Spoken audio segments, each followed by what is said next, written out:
Tracking device के लिए control room के साथ जोड़ते हुए एक बेहतरीन शुरुआत की है, जो हमारे ट्रांसपोर्ट के सेक्टर में आने वाले समय में बहुत बड़ा रोल करेगी।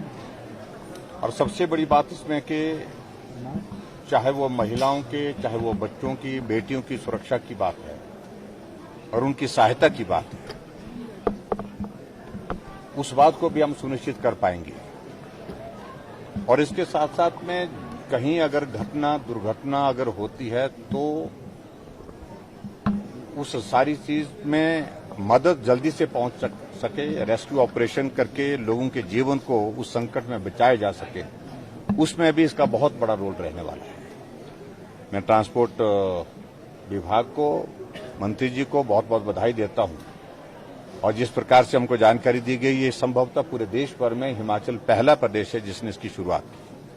और जिस प्रकार से आप प्रेजेंटेशन के माध्यम से देख रहे थे कि हिमाचल की गाड़ी चेन्नई में भी, बेंगलोर में भी लोकेट हो रही है, उसकी स्पीड क्या है, तो यहीं बैठे बैठे उसको जो है वो आप मॉनिटर कर सकते हैं, उसकी जानकारी हासिल कर सकते हैं।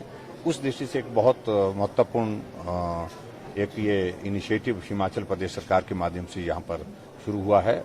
और टेक्नोलॉजी का एक बहुत बड़ा रोल जिस प्रकार से पूरे देश दुनिया में बढ़ता जा रहा है, हिमाचल उसमें अग्रणी होकर के उसका अनुसरण करते हुए उसका लाभ ले रहा है। 2019 के पहले के जो वाहन है, क्या उसमें भी डिवाइस लगेगी? उन सारी चीजों को, क्योंकि अभी एक शुरुआत हुई है और उसको हम थोड़ा एग्जामिन कर लेंगे वो कैसे किया जा सकता है, क्योंकि वो सरल काम नहीं, कठिन काम भी है थोड़ा, लेकिन फिर भी उस दिशा में आने वाले समय में जिस प्रकार से अब नियमों में सारी चीजों को शामिल करने के बाद ये इंश्योर किया जा रहा है, सुनिश्चित किया जा रहा है कि ये डिवाइस लगे, तो उसमें क्या रास्ता निकलता है उसको वर्कआउट करना। सर, वाहन लोकेशन ट्रैकिंग डिवाइस में हालांकि कंट्रोल रूम और मैसेज पहुंचाने में पुलिस की एक बहुत महत्वपूर्ण भूमिका रहेगी सर।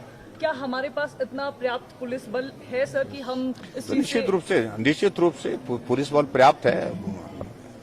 टेक्नोलॉजी के माध्यम से उनको इन्फॉर्मेशन दिले। ऐसा तो है नहीं कि अगर एक्सीडेंट कहीं कुल्लू में हुआ तो शिमला से पुलिस जाएगी, पुलिस वहीं पर है, वो कम्युनिकेशन उनको जाएगा, वहां की लोकल पुलिस एकदम रिस्पॉन्स करेगी और उसके बाद वहां पर जो मदद करने की जरूरत होगी वो मदद करेंगे। सर, कबड्डी के इंटरनेशनल प्लेयर अजय ठाकुर ने सर कबड्डी हिमाचल प्रदेश एसोसिएशन पर भ्रष्टाचार के आरोप लगाए हैं। देखिए, अब मुझे किसी की बात मैंने सिर्फ अखबार में पढ़ी, थोड़ी सी वस्तुस्थिति क्या है उसकी जानकारी हासिल करेंगे। सर, अनिल शर्मा लंबे समय बाद आपके साथ मंडी में मंच साझा किया, यहाँ पर भी आए थे, क्या कुछ स्पष्ट हो पाई है, बीजेपी में ही रहेंगे या फिर कुछ और है? आपको क्या लगता है? और वो हमारी पार्टी के अभी भी सदस्य हैं, भारतीय जनता पार्टी के सिंबल पर चुनाव लड़े हैं और उन्हें स्पष्ट किया। कुछ लोगों ने प्रयत्न किए थे इस तरह की चीजों को लेकर के, उन्होंने कहा कि मैं आज भी भारतीय जनता पार्टी का विधायक हूं, भारतीय जनता पार्टी के विधायक दल में आए और भारतीय जनता पार्टी के पक्ष में उनने पिछले कल राष्ट्रपति के चुनाव में मतदान किया है, तो इसलिए किसी को परेशानी हो सकती है, मैं आपको तो नहीं होनी चाहिए। सर, परसों कौल सिंह ठाकुर राजधानी आए थे और उन्होंने कहा था कि मुख्यमंत्री लगातार सराज इसलिए जा रहे हैं, उनको अपनी सीट हारने का खतरा है। ऐसा है, वो अपना ख्याल रखें, बेहतर होगा। और दूसरी बात मैं इतना जरूर कहना चाहता हूं, वो उम्र में बहुत बड़े हैं, उम्र के हिसाब से हम कोई टिप्पणी करना नहीं चाह रहे उन पर, लेकिन जिस प्रकार से व्यक्तिगत टिप्पणियां वो करते हैं, जैसे उनने कहा कि कुछ शब्दों का इस्तेमाल किया, अगर योग्यता की बात आई, जो भी विधायक चुन करके आता है